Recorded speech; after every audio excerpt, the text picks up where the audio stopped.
Hi friends, tonight we're stepping into a 13th century barber shop in the heart of the Middle Ages.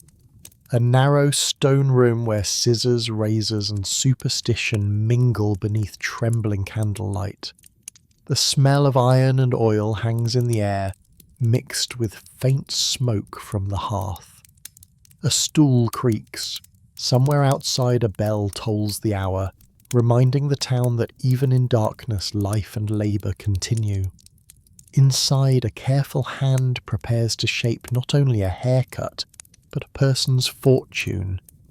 In these medieval times, grooming was more than vanity. It was medicine, ritual, and a touch of magic. People believed the hair carried warmth and humours, the invisible fluids that govern the body. To cut it carelessly could unbalance one's nature. Some swore a bad trim might cause fever or melancholy. Others whispered that hair left unblessed might call misfortune, because every strand held a trace of the soul. Now, before we wander further through these quiet corridors of history, if you truly enjoy calm journeys like this one, a gentle tap on the subscribe button helps our little channel grow. It tells the algorithm that slow storytelling and soft history still belong here, even in a noisy world. Barbers in the medieval world were craftsmen, healers and performers all at once. Many doubled as barber surgeons, trusted to open a vein for bloodletting, lance a boil or pull an aching tooth. Their belts jingled with shears, razors and tiny flasks of vinegar. A striped pole of red and white marked the doorway, bandage and blood, life and balance. Picture a medieval town after rain. Narrow lanes glistening, torches hissing in puddles. Step inside the shop. A candle sputters beside a basin of cloudy water. The barber hums softly in Latin as he drags his razor along a strip of leather, testing its edge against the light. Outside, a cluster of townsfolk pause to peek in. In the Middle Ages, a shave could be theatre. A steady hand near another man's throat was worth watching. Hair held meaning that stretched far beyond style. In monasteries, monks shaved their crowns into a ring of exposed skin, the tonsure, a mark of humility before God. Knights of the 13th century favoured hair short enough to fit beneath a helm yet long enough to show rank.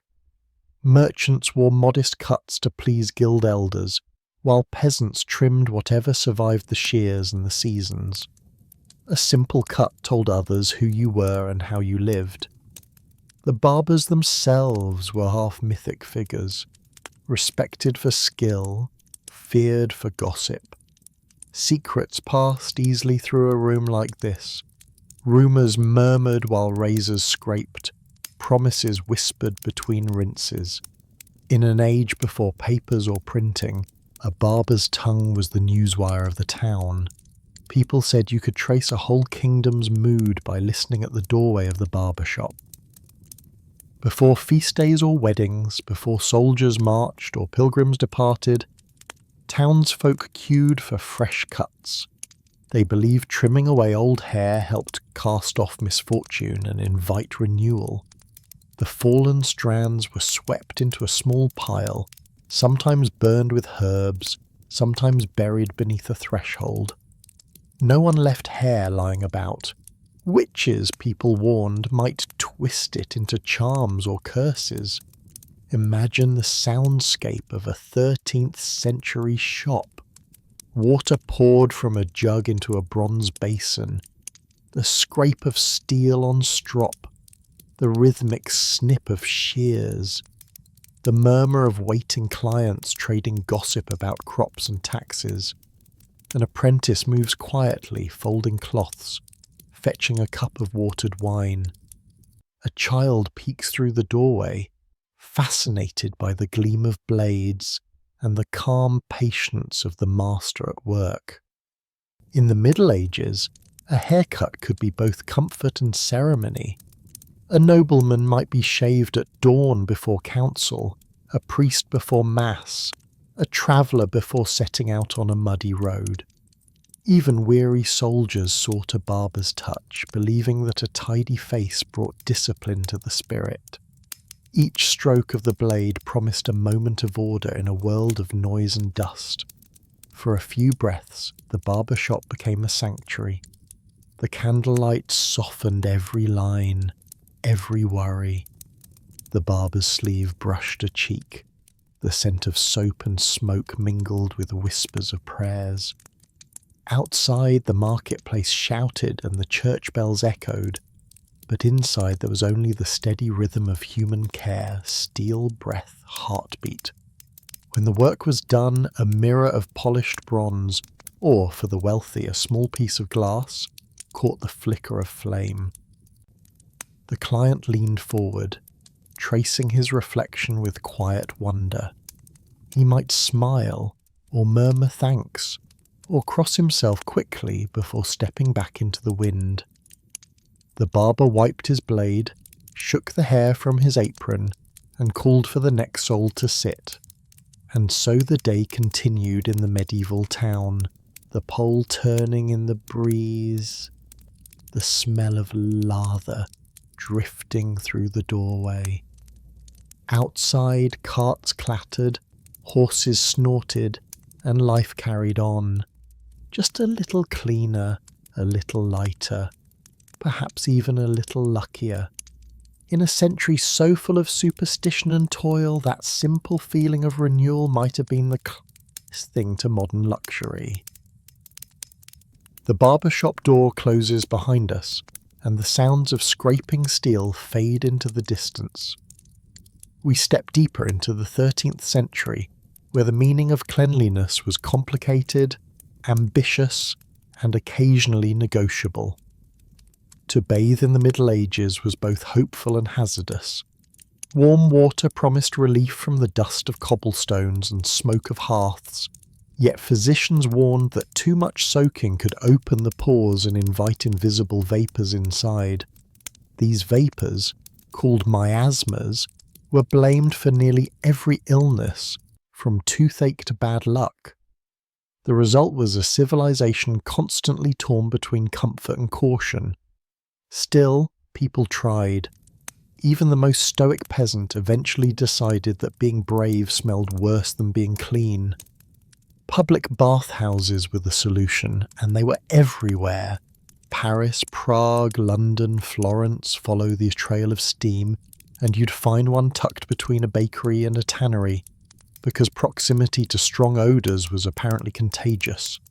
Men and women bathed on separate days, except for those infamous mixed days that filled church pews with freshly scandalised parishioners. Moral panic was almost as reliable as the hot water supply. Inside, the heat shimmered like candlelight over wood.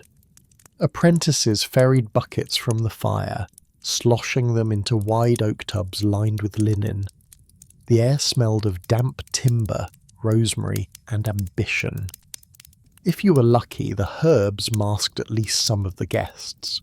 Soap, a rare and dubious commodity, was made from animal fat and ash. It could polish armour, wash linen, or remove a week of dignity in one sitting. The bathhouse was as much conversation as cleansing. Neighbours compared market prices, complained about taxes, or debated whose cow had wandered into whose garden. A good gossip could last longer than the heat of the water. For extra coin, some bathhouses offered wine, bread, and a slice of civic news, essentially the 13th century equivalent of dinner and a show, only wetter. Outside the cities, villagers made do with basins, rivers, and faith. A wooden bowl, a rag, and a patient attitude could achieve small miracles. The morning wash focused on the visible, face, hands, neck, leaving the rest to providence. A labourer returning from the fields might rinse his arms in a trough and call it divine intervention. Soap was replaced with sand, ash, or even stale beer, which gave the word refreshing new meaning.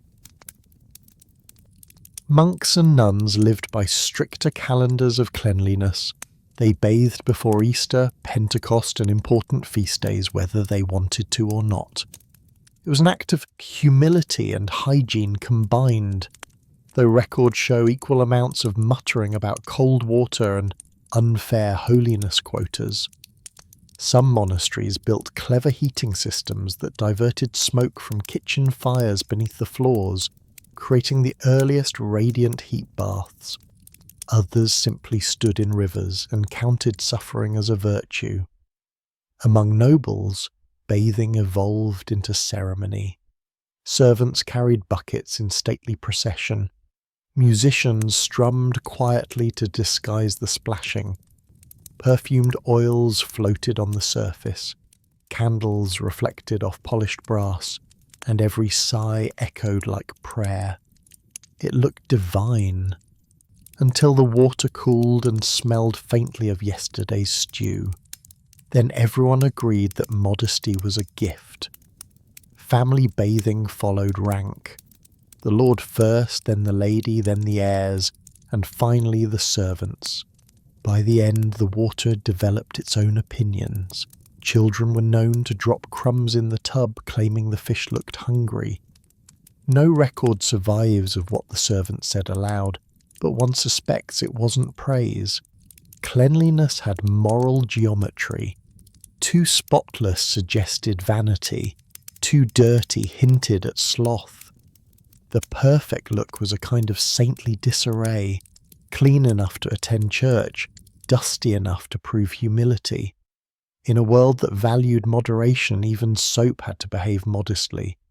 Travellers returning from the East told dazzling stories of marble hammams in Damascus and Constantinople, rooms filled with fountains, music and fragrant oils.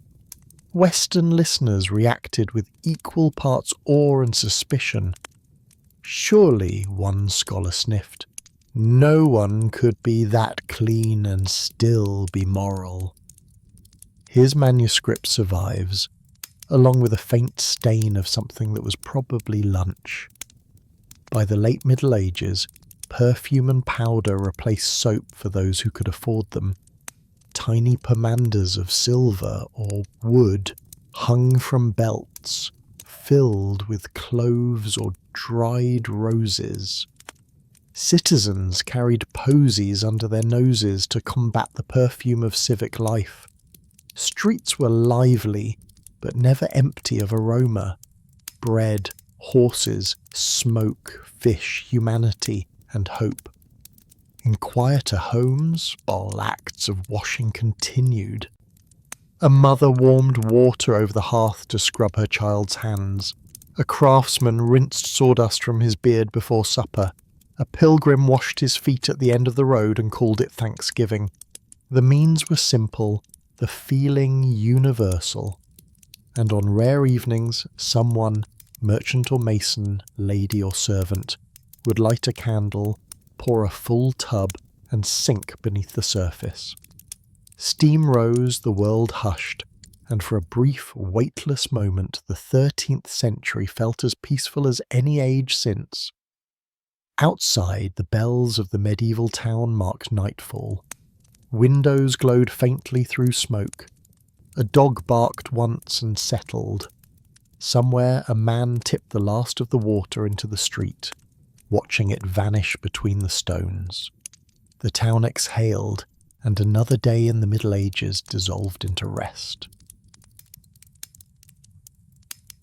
After all that washing and scrubbing, it was only a matter of time before someone tried to look appealing again, and in the 13th century that was far trickier than it sounds. Romance in the Middle Ages was rarely private and never simple. Marriage bound families, sealed treaties, and kept land safely in the right hands. Falling in love was a pleasant accident, like finding a coin in the mud, delightful but not the point. Still, people dreamed. Troubadours wandered from castle to castle singing of distant devotion. Noble ladies who inspired poems, knights who swore to suffer beautifully for them, and audiences who pretended not to cry into their ale. These songs of courtly love drifted through noble halls and down to the servants' quarters, where listeners quietly reimagined the lyrics to fit someone they actually knew. In towns and villages, love was more practical and far more public. Parents arranged introductions, neighbours observed every glance, and the local gossip network functioned with breathtaking efficiency. A single smile could travel faster than a messenger on horseback. The rituals of courtship came with props. A ribbon tied around a sleeve, a ring, a lock of hair, a carefully chosen fruit, preferably one not already half-eaten. Gifts mattered not for cost, but for message. In an age before emojis, a ribbon spoke volumes. Letters of affection were a luxury. The literate few wrote in Latin or French, composing sentences as ornate as cathedral arches. Everyone else relied on tone, timing and repetition, sometimes standing under a balcony until either love or rain changed the outcome. Feasts offered the perfect stage for flirting. Compliments were coded as jokes. Gestures were invitations disguised as accidents. A dropped glove, a lingering toast, a poorly concealed blush. The 13th century's version of scene checkmark. Entire romances began and ended before dessert. Among peasants, courtship looked simpler but no less human. It might start at a market stall, a harvest, or a Sunday dance. Two people working side by side soon learned what even the troubadours forgot, that love grows fastest while carrying something heavy. A wink could be as binding as a vow. For nobles, however, marriage was negotiation. A daughter's dowry could equal a fortress. A son's betrothal might erase decades of rivalry. Every handshake was backed by parchment. Romance came later, if at all. Though private letters from noble women show that many loved as fiercely as they were forbidden to. One wrote, "If I cannot be yours, I shall at least be stubborn about it." Beauty standards of the Middle Ages would puzzle a modern mirror. Pale skin meant wealth. Sunlight was for servants. Round faces and modest eyes were ideal, though modesty was difficult when bathed once a season. Teeth were admired mostly for existing, and perfume, when available, was less about attraction and more about survival. Chaperones kept vigilant watch. A walk in the garden might sound romantic, but it often included an aunt, 2 servants, and a dog that took its duties seriously. In some parishes, even dancing required supervision, an early attempt at the medieval terms of service. The Church held strong opinions about passion. Love before marriage was temptation. Laughter during it was suspicious. Yet for all the rules, affection still found creative loopholes. Lovers met at festivals, behind market stalls, or during pilgrimages, where the line between devotion and distraction blurred nicely. Festivals were the great equalizer of hearts. Music filled the squares, and people wore their best linen or, failing that, their least stained tunic. Games offered excuses for touching hands. Masks allowed shy glances to linger. More than one marriage began because someone lost at tug-of-war and didn't mind. Weddings themselves were glorious chaos.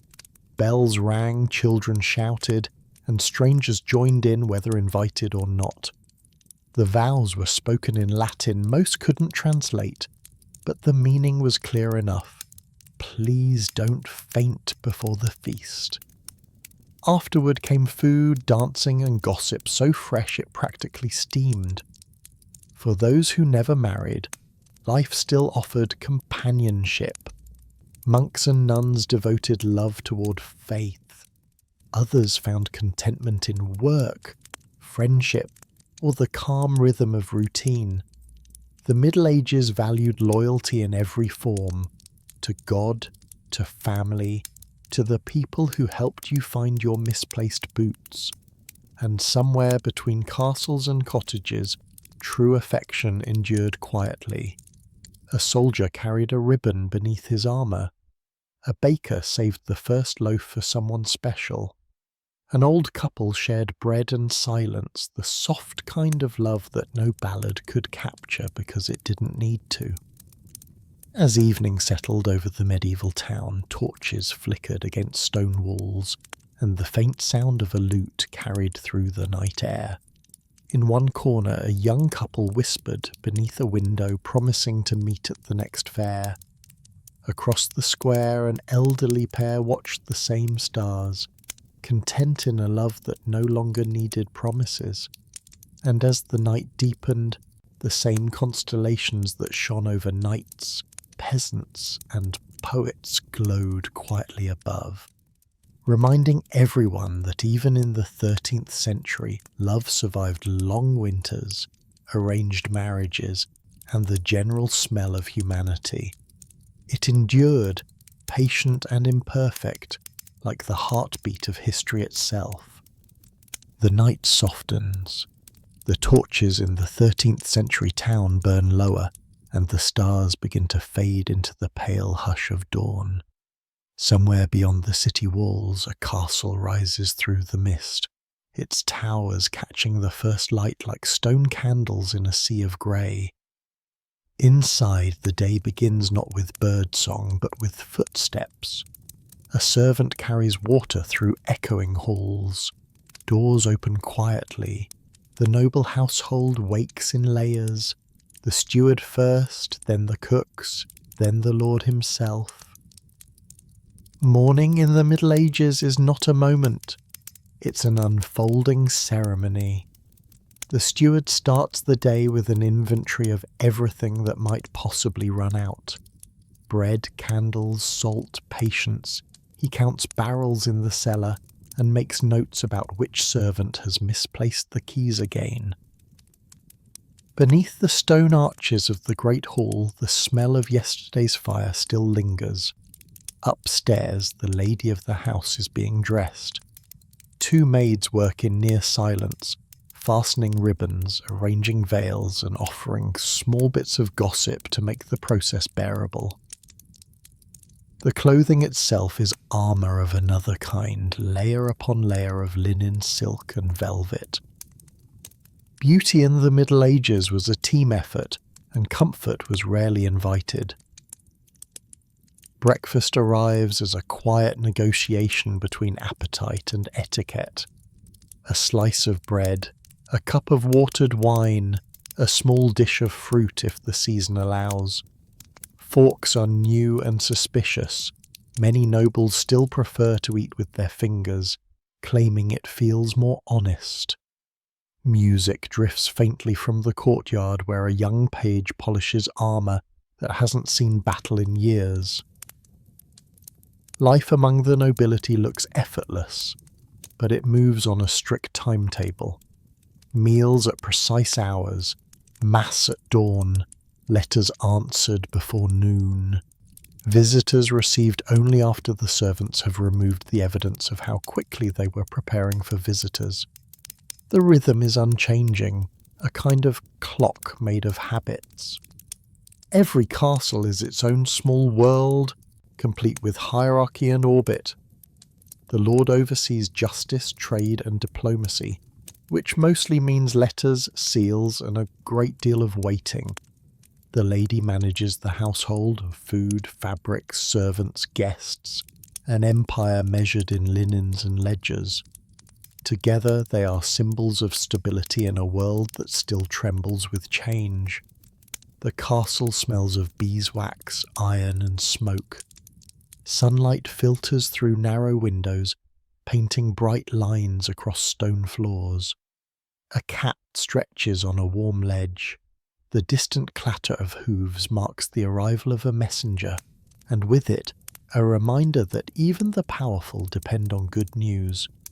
At midday, the great hall fills with quiet noise, laughter kept politely low, wooden cups clinking against metal plates. Meals are long, conversation longer. Every gesture matters. A misplaced glance can spark rumour.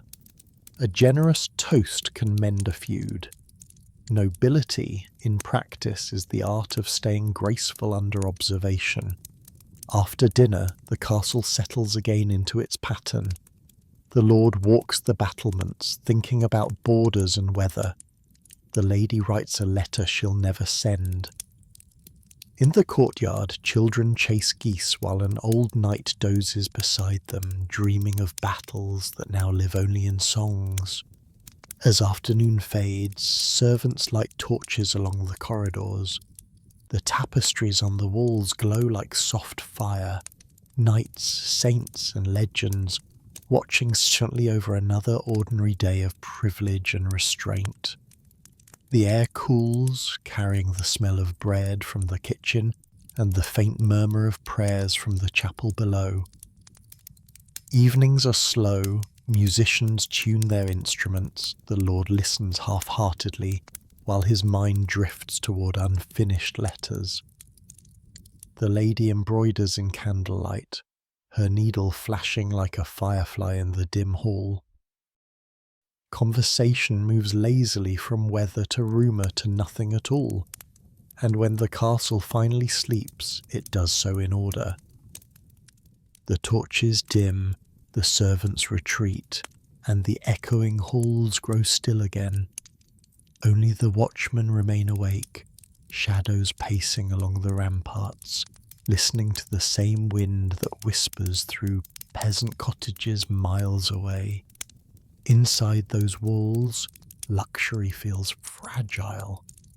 Beneath the silks and banners, the nobles are as human as anyone, tired, uncertain, dreaming of warmer mornings and simpler days. The wealth shields them from hunger, but not from time. Tomorrow will arrive the same way this one began, with footsteps in the dark, the soft creak of doors, and a servant carrying water through the mist. And so the Middle Ages end as they began, not with war or splendour, but with quiet routine. The sound of the castle breathing, steady and human, under the same ancient stars. The castle sleeps, its torches burn low, the last coals whispering against stone. Outside, the countryside is quiet except for the faint toll of a bell, slow, patient, certain. In the 13th century, faith marked time itself. Before clocks, there were prayers. Before calendars, there were feast days. A village could measure its hours by the distance between the Angelus and the evening Mass. At dawn, monks rose in darkness. They did not ask whether they were tired, they simply answered the bell. In cold chapels they sang low psalms, their voices trembling with sleep and devotion. Candlelight turned their breath to gold dust. The sound drifted through cloisters and across frozen fields, where peasants paused in their chores to listen, a moment of stillness before the noise of work returned. Every bell in the Middle Ages had a meaning. The small one called to prayer, the heavy one warned of storm or fire. Even the distant chime of a neighbouring parish told listeners the world was still intact. In a time when life could end without warning, sound itself was reassurance. Faith filled the medieval world not only with belief but with rhythm. Monks copied scriptures letter by letter, dipping quills into jars of black ink while snow fell outside their windows. Each stroke was an act of patience, each margin a field of quiet. Priests travelled muddy roads carrying the Eucharist in carved boxes wrapped with linen.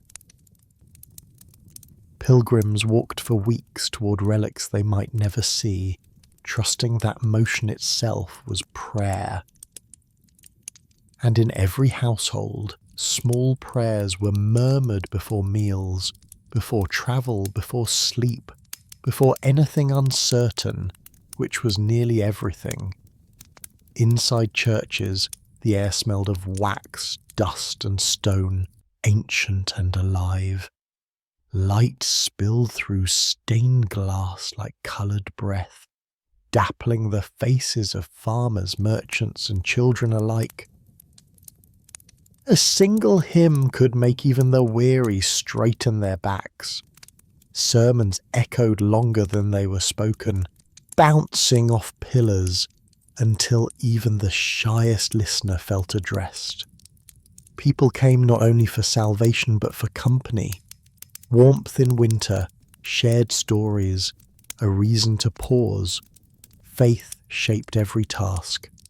The blacksmith crossed himself before striking iron. Sailors prayed to both God and the sea.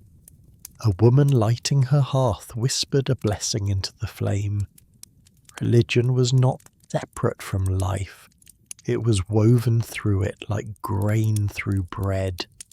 Even laughter carried traces of reverence for the miracle of having lived another day. In monasteries, devotion was a kind of architecture. Every hour was a stone placed carefully upon the next. Matins, lauds, prime, tierce, sext, nun, vespers, compline. The smallest routine. Feeding chickens, tending herbs, copying lines, became sacred through repetition. Holiness was not a feeling but a schedule, and discipline itself was its own prayer. The rhythm soothed the mind like the swing of a pendulum long before anyone built one. Beyond the walls, faith mixed freely with daily noise. Markets buzzed beside church doors. Beggars waited near holy wells. Children played among gravestones, their laughter rising through incense. To a medieval ear, holiness and chaos were neighbours, not opposites. The sacred and the ordinary existed in the same breath, a farmer cursing the rain, then thanking God for it moments later. Heaven was patient with contradiction. Pilgrimages were the great adventures of devotion. Men and women left their homes with little more than bread and hope, walking toward Canterbury, Compostela or Rome. They slept in barns, traded stories by firelight, and carried bits of soil from holy ground back to villages that would never see those places. Faith gave them direction even when the road vanished in fog.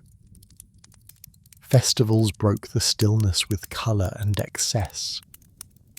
Saints' days turned towns into rivers of song and scent. Processions wound through narrow streets, banners snapping in the wind, candles flickering in daylight. For a few blessed hours, holiness became joy, and joy became holy. Peasants danced beside knights, priests laughed beside merchants, and for once everyone smelled equally of ale. Back in monasteries the world was quieter. A scribe rubbed his aching wrist and looked up from his parchment.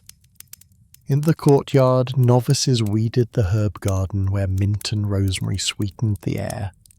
From the chapel came the steady rise and fall of chant, a tide that had washed through centuries without losing its rhythm. If eternity had a sound, it was probably this. Even death carried its rituals of comfort.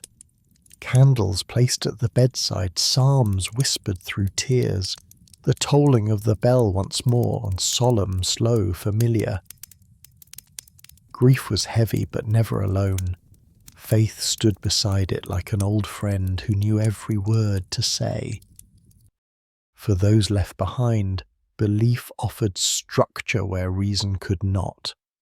The Middle Ages were built on that rhythm: sunrise and prayer, labour and song, confession and rest. Centuries passed like the turning of a rosary, bead after bead after bead. And though the world would one day grow louder, faster, more certain, something of that cadence remains.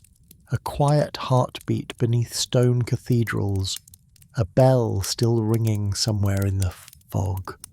At night, when the castle sleeps again, the same faint bell drifts through the dark. Its note travels across fields, over rivers, through forests where no one listens, and still it rings. Because belief once sung never entirely fades. It lingers in the air like breath in cold morning light, waiting for someone, anyone, to answer. Morning begins before the light. Somewhere beyond the castle walls, the fields are already awake. The 13th century dawn creeps in quietly, grey, damp, and honest. A ploughman shoulders his harness while mist curls along the furrows.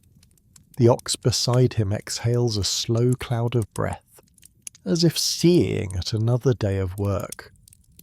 The world in the Middle Ages was divided not only by class, but by rhythm. For nobles, hours were measured by bells and meetings. For the rest, time was soil, sun, and stomach. Each season carved its own pattern. Spring meant hope, summer meant endurance, autumn meant gratitude, and winter meant prayer. When the harvest failed, prayer became the only meal left. Work was never optional. Even the smallest child carried something, a bucket of water, a bundle of sticks, a loaf to the miller. The sound of wooden wheels on wet ground was the heartbeat of survival. And though labour was constant, there was comfort in repetition. The baker kneaded the same dough his father had. The shepherd walked the same hills. The rhythm of work was the rhythm of memory itself. Tools were heavy, simple, and often broken. An iron plough, a chipped sickle, a rake tied together with leather string. Yet a skilled hand could make even poor tools sing. The soil taught patience better than any sermon, the body humility better than any law. In towns, the day began with a different music. Blacksmiths hammering in courtyards, merchants opening shutters, and the hiss of bread meeting hot stone. The air smelled of yeast, ash, sweat, and hope. Markets filled the narrow streets like rivers. Women bargained loudly for onions and salt, while boys carried baskets for a few spare coins. It was noisy, cramped, and utterly alive. Craftsmen guarded their skills like treasure. The tanner, the mason, the potter, each knew secrets that took years to earn. Guilds formed to protect those trades, turning work into brotherhood and competition into pride. A master's mark stamped into a horseshoe or cup was more than ownership. It was a quiet signature of dignity. Not all work was kind. Mines swallowed men. Mills crushed hands. Ships sank with their cargo before sunrise. And yet people kept going, because they had no choice, and because they still hoped for better harvests, calmer seas, fairer masters. Hope was the medieval luxury no one could afford to lose. When food was scarce, hunger crept like weather. It arrived slowly, invisibly, first in smaller portions, then in pale faces, then in silence around the fire. Mothers gave their bread to children. Fathers pretended to have eaten earlier. Soup stretched thinner each night, flavoured more by memory than by meat. Even dogs grew quiet, but famine also revealed kindness. Neighbours shared what they could.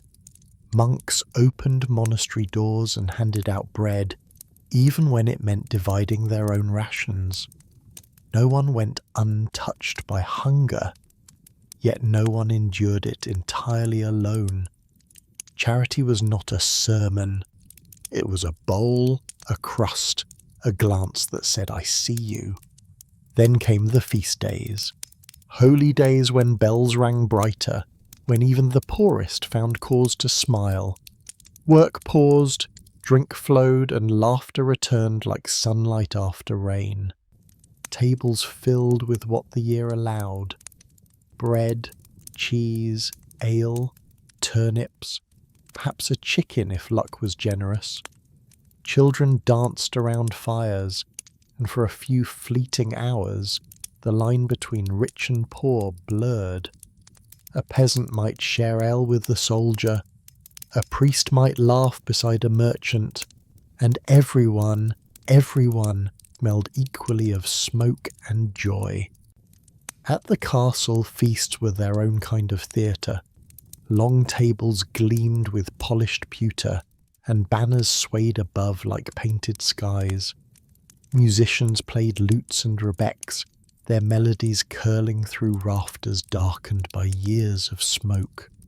Servants carried in dishes of roasted boar, honeyed pears, and steaming fish pulled from the Lord's own ponds.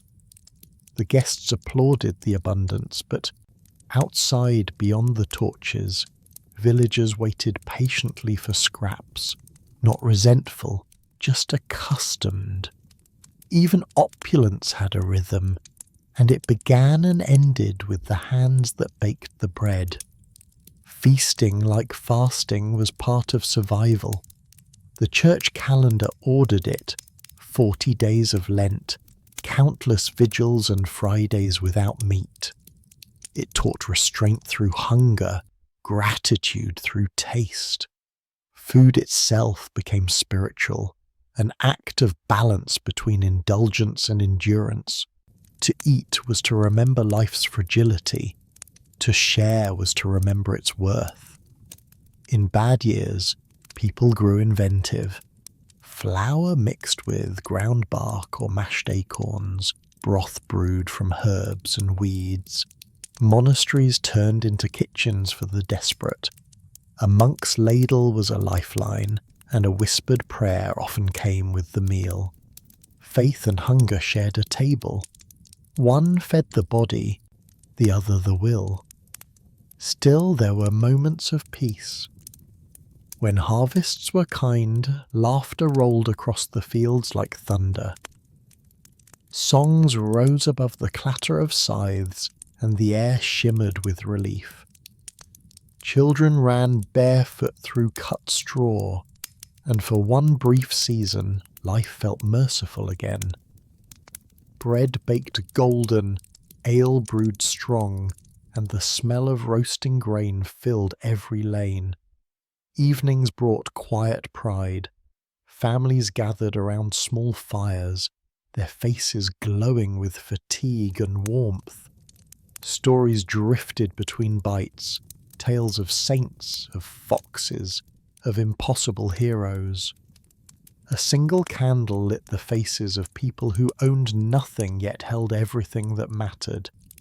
Work had been hard, but tomorrow would come. It always did.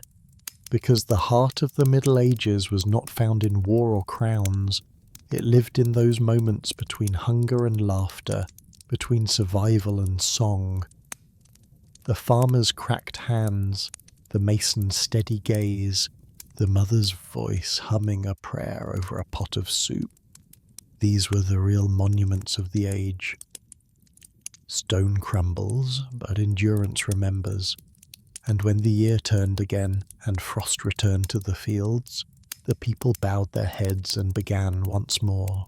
For in their rhythm, work, feast, and famine, they had found something timeless, not glory, not comfort, but persistence, and that in the Middle Ages was holiness enough.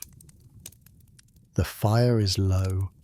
Outside, wind presses against the shutters, carrying the scent of rain and chimney smoke. Inside, the last glow of the embers flickers across stone and wood. And near the threshold, half in shadow, lies a dog, curled tightly, tail over nose, keeping silent watch. In the Middle Ages, dogs were as common as the cold.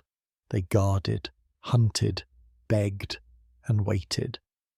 Every street, every field, every monastery had one, or several. Yet their story began long before the 13th century, long before cathedrals and kings. It began when fire itself was still a miracle. Thousands of years earlier, a few bold wolves lingered near the edge of human camps. They crept close, drawn by the smell of cooking meat and warmth. Some were chased away, others returned. And among those who stayed, something extraordinary happened. Curiosity turned into trust. Humans learned to share scraps. Wolves learned to stay calm. By small steps and countless generations, the first friendship on Earth was forged. When people began to roam less and build more, the wolves followed. They hunted together, travelled together, and in time slept beside one another. The wild animal became the guard, the hunter, the helper, and the friend. And by the Middle Ages, that bond was already older than writing, older than prayer. The world changed, castles rose, kingdoms fell, but the dog remained, quietly adapting to every age that needed it. In the halls of nobles, dogs were everywhere. Graceful greyhounds, long-eared spaniels, stout mastiffs, all bred with purpose and pride. They hunted stags, tracked foxes, and carried messages. Many were given names as grand as their owners: Hector, Belle, Rufus, Saint. In tapestries they appeared beneath the tables, at the edge of the hunt, or curled at the feet of noblewomen. Artists carved them in marble at the feet of tomb effigies, not just decoration, but symbols of loyalty that death itself could not silence.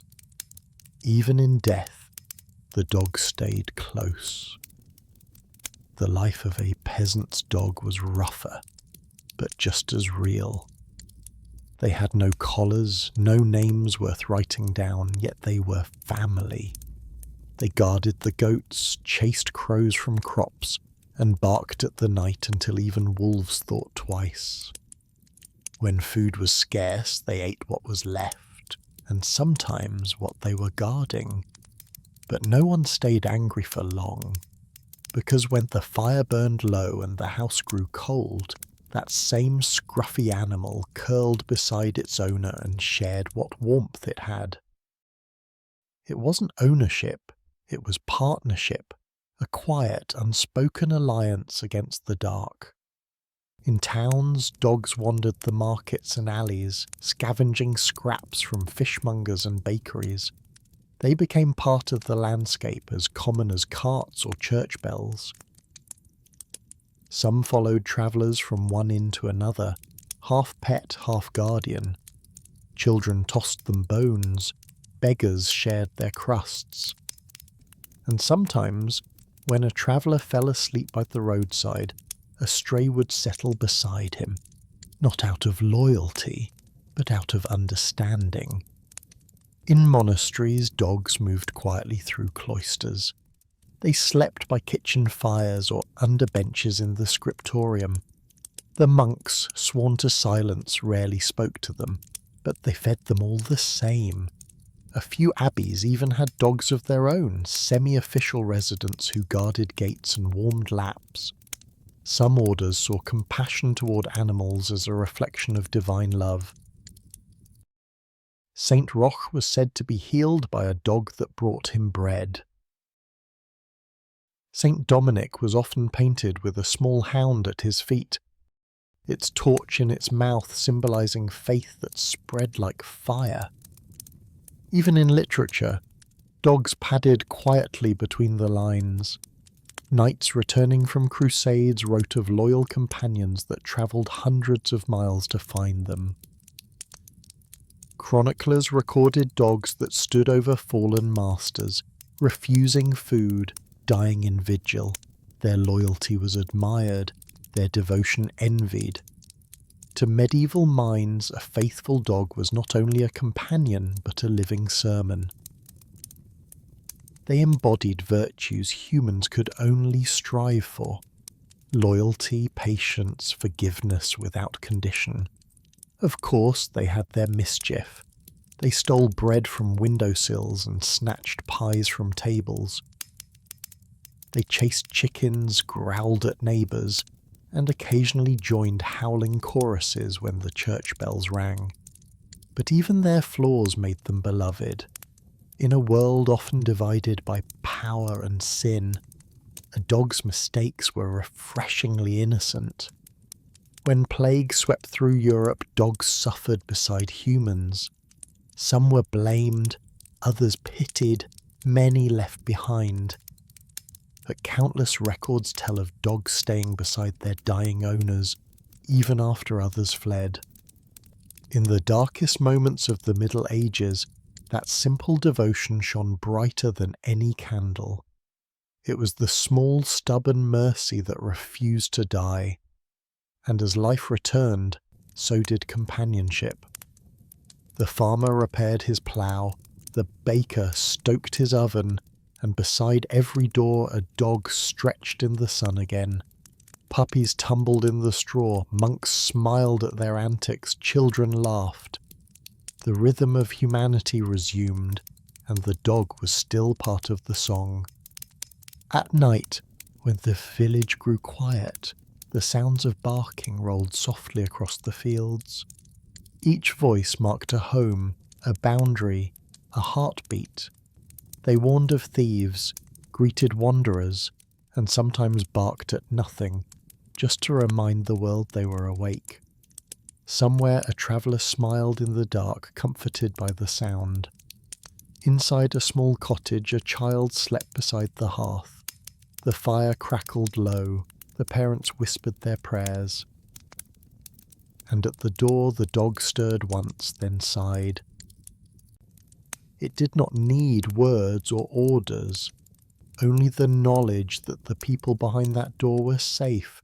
That was enough. In noble chambers and muddy huts alike, the story was the same. From castles to cottages, from abbeys to taverns, there was always a dog near the threshold. A guardian of warmth, of sleep, of the fragile distance between light and night. It had no need for fame or reward, its loyalty was its own. So when people in the Middle Ages spoke of faith, they often looked no further than the creature lying patiently at their feet. It was the quiet companion of every generation. Through hunger, laughter, plagues and prayer, a humble witness to humanity itself. And if you listen closely, you can still hear it, the faint padding of paws through time.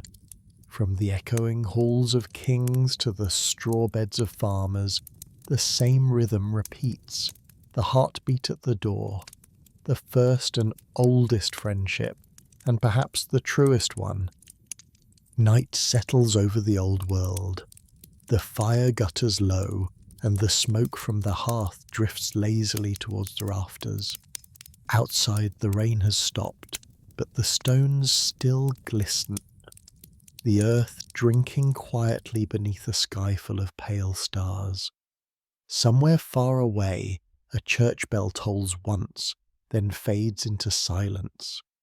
The sound rolls across the valley like a memory, soft and endless. In that silence life still lingers. A candle flickers in a narrow window. A watchman coughs on the wall. A dog sighs in its sleep beside the door. The Middle Ages exhale one last time before the new day begins. For centuries these nights looked much the same. A world lit only by flame, where time felt slower, heavier, shaped by the rhythm of breath and bell. People rose and rested with the sun, prayed when the bells told them to, and trusted the stars to guide them home. They did not call it the medieval world, they simply called it life. It was a life made of repetition and devotion, the mending of tools, the tending of fires, the steady hum of persistence. When winter pressed too hard, they endured. When plague came, they prayed, and when hope flickered, they guarded it the way one guards a fragile flame in the wind. Each century carved its own scars and miracles. Kings came and went, languages shifted, villages turned to towns and towns to ruins. But through all the changes, people kept the same small rituals that made existence bearable. A song at the table, a story before sleep, a dog curled close to the warmth. The Middle Ages were not an age of ignorance. They were an age of endurance. Beneath the armour and ceremony, people lived in constant dialogue with the natural world, listening for signs in the weather, meaning in the wind, mercy in the rain. They found wonder in what was near, the glint of a candle through stained glass, the smell of bread cooling on a hearth, the echo of footsteps in a cloister hallway. Beauty wasn't rare, it was simply quiet. And in that quiet, faith took root. Not the grand kind carved in cathedrals, but the smaller human kind. The faith that morning would come, that seeds would sprout, that those they loved would return safely from the road. It was a world where prayers rose like breath and disappeared into mist, not because they expected an answer, but because speaking them made the silence softer. As centuries turned, the edges of the Middle Ages began to blur. New ideas stirred in cities. Merchants spoke of distant lands. Artists began to paint light as if it were alive. The medieval world did not vanish overnight. It simply exhaled and changed shape, like a candle whose flame leans and steadies itself before burning anew. But even as the Renaissance dawned, the heartbeat of that older time never fully formed. It lived in the quiet faith of the peasant planting seed, in the monk copying one last psalm by lamplight, in the mother whispering a lullaby to her child beside the fire. The rhythm of their world, work, worship, laughter, rest, still hums beneath our own. And perhaps that's why it feels familiar, because beneath all our noise and light, we still seek what they sought: warmth, safety, and a reason to hope. We still gather around small fires, tell stories, and listen for the rain. We still need moments of silence to remind us who we are. So as you drift towards sleep, imagine their world. A single candle on a rough wooden table, a quill resting beside an unfinished prayer, a cloak hung by the door still damp from the night air. Imagine the soft breathing of people and animals alike, the slow steady pulse of a world at rest. The Middle Ages are not gone. They live in the glow of every flame, in the patience of every hand that builds, and in the simple miracle of light returning after dark. Their candle still burns, not in a castle, not in a church, but in the quiet corners of every life that endures. And as the last ember fades and the stars begin to pale, remember, history never truly sleeps. It just waits for us to listen.